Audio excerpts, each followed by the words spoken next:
చాలా ఈజీగా సింపుల్ ఇంగ్రీడియంట్స్తో ఎగ్ పొరటు ఎలా తయారు చేసుకోవాలో చూసేద్దాం. దీనికోసం నేనైతే బౌల్లోకి ఎగ్స్ని మొత్తాన్ని పగలగొట్టుకొని ప్రిపేర్ చేసుకుంటున్నాను ముందుగా.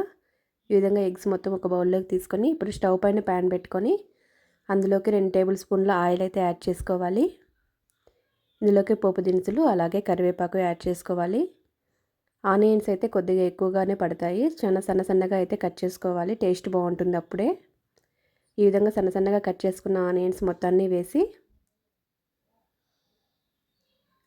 గోల్డెన్ పింక్ కలర్లోకి వచ్చే వరకు అయితే వేయించుకోవాలి ఆనియన్స్ని.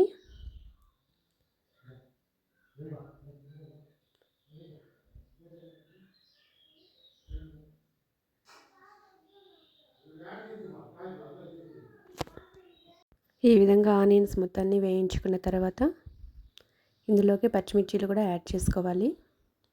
పచ్చిమిర్చీలు మీరు స్పైసీగానే యాడ్ చేసుకోండి, అప్పుడే బాగుంటుంది. ఈ విధంగా ఎగ్ పొరటో అయితే చపాతీ రైస్లోకి అలాగే పరోటాలకి చాలా ఈజీగా తక్కువ టైంలో తక్కువ ఇంగ్రీడియంట్స్తో అయితే ప్రిపేర్ చేసుకోవచ్చు. బ్యాచిలర్స్కి అయితే పర్ఫెక్ట్ రెసిపీ అండి ఇది.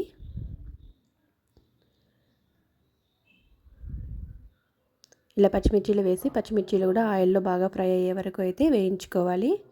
ఇప్పుడు మనం ముందుగానే బౌల్లోకి ప్రిపేర్ చేసుకున్న ఎగ్స్ని అయితే తీసి ఆనియన్స్ మొత్తాన్ని ఒక పక్కకు ఇలా ప్యాన్లో పక్కకు తోసుకొని ఈ మొత్తాన్ని అయితే వేసుకొని యాడ్ చేసుకోవాలి. మెల్లమెల్లగా కలుపుకుంటూ కొద్దిగా సాల్ట్ యాడ్ చేసుకొని